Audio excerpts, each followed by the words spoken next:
next guest is the executive chef and co-owner of Fico Alimentari in San Francisco. And today, he's here to make a classic Italian ribollita. Oh my goodness, look at that. I can't wait. Please welcome Chef David Nayfeld. Welcome, David. Thank you so much for having me. I appreciate it. Oh my goodness. I'm telling you right now, this dish is causing a buzz amongst this house. I'll let you know. People are very excited to dive in, me included. That is the truth. You're already getting going here. So what do we have in the pot? So first we're gonna get started with a really nice, delicious extra virgin olive oil. Get some garlic sliced in there. We have some leeks going in there. And the beauty of this soup is it's versatile, right? You don't have to stick strictly to the ingredients that are on the recipe. What you have in your refrigerator, what you have on your counter, it's gonna be good enough for, you know, for whatever. As long as you love it, it's ready to go. That's sort of the essence of ribollita, right? That's sort of the point of it. So tell everybody what it is if they don't know. So ribollita basically means twice boiled or reboiled, right? Yeah. And so the essence of it is, right, you'd have a soup like a minestrone or something like that, you know, left over in the fridge, or you'd have a bunch of vegetables, you'd have some stock left over, and then you have some stale bread. The next day, all of that stuff goes into a pot together, it gets reboiled, and into a soup for another meal. It's very hearty, it's very filling. This is absolutely delicious. So what did you add in there while we were chatting? Were those carrots and a little bit of celery? Yeah, so basically what we're doing is we're building flavor, right? Everything is about layering flavor together. First you start with your aromatics, your garlic, your leeks, then you're gonna add your more dense vegetables like your carrots, your celery, and you're building that foundation. Beautiful. After that, we're gonna add some of our potatoes, and this is all about creating a little bit of tenderness, building the foundation of flavor, and then softening them. Then we're gonna start adding the other vegetables as we go. The softer vegetables that need a little bit less time in there, that's the idea? That's correct. Okay, good. So you bring those potatoes, probably for the purposes of television, we'll be moving through this a little bit quicker maybe than you would in the kitchen. Well, I like to move quick anyways. I'm a professional chef. He's like, no, we're moving this. This is real time here, man. Well, here's the thing, right? Who has time for all of this stuff? When you're a parent, when you're working, when you're ambitious, when you want to get to the gym, you have all of these things that you're working on.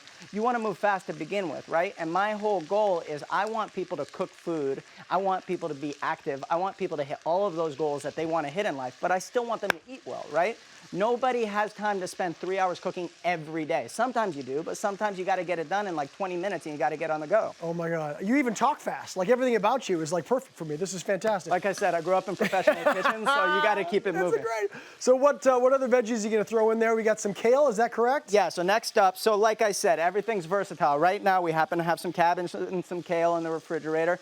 Later on, it might be some broccolini, and it might be extra cabbage, or it might be parsley. I love this as kind of a go-to to go through the fridge, get all the stuff that's sitting in there, and get it all into the soup, right? So right now, we're gonna use some kale and some cabbage. That's gonna go in here now. Okay, beautiful.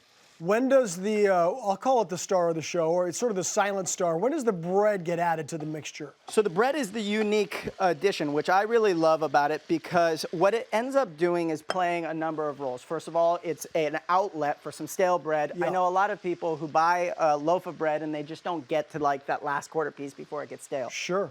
So it's an outlet for that. Also what it does is it thickens the soup, right? So when it goes in, we're going to add that in after we add our stock and our tomatoes, right?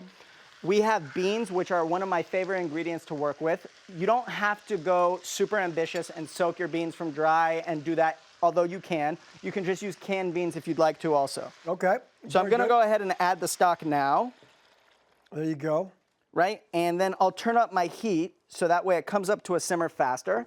And at this point, we can just start adding stuff in, right? Because we've built our flavor with the foundation, with the aromatics and all of that good stuff. So I'm just gonna start adding everything in. Look at all this goodness going into this, this incredible soup. Ton of diversity, and that's what I really love about it.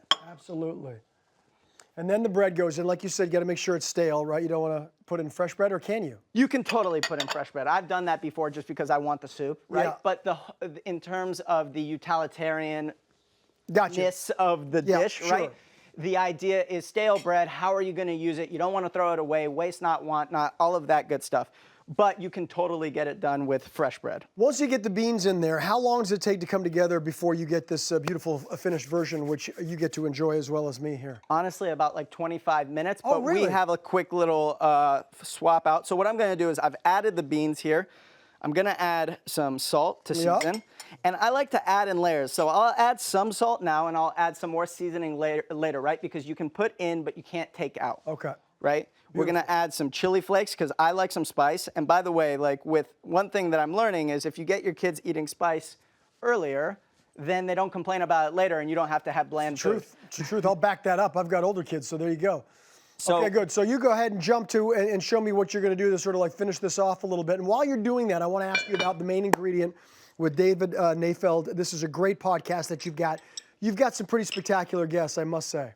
Yeah, we've been very fortunate, right? We've started to make a lot of friendships with amazing people like Gwyneth Paltrow, Tom Colicchio, who I've got to meet those guys from being on the IRC, the Independent Restaurant Coalition. Sure, well, you're doing great work as well. And as you're serving yourself up, I know you've got a little bit of lemon juice, lemon zest in there that you're going to add to it at the end. Is that the idea? Yeah, so basically that's how we'll season it. You know, you can add, actually what we can do is we'll add some lemon juice in here and I'll just kind of put it in this bowl here. I see. And that will just kind of season it and pop it up, right? You have all of this foundation of delicious vegetables. It's like your baritone flavors, and now the high soprano is coming in as the lemon juice, right? Beautiful. So we'll put some of this in. I like to finish with a generous amount of extra virgin olive oil at the end because it's a completely different dynamic in the flavor.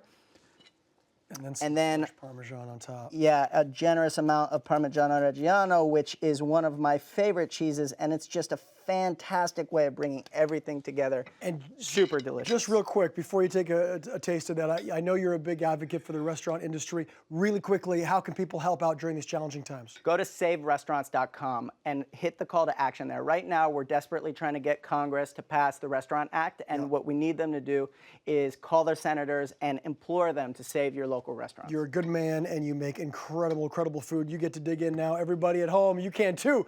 Follow David on his social media, at David Nayfeld, and you get this incredible recipe, everybody. It's going to blow your mind. HallmarkChannel.com. Thank you, buddy. Thank you very much. Well done, my friend. Appreciate it.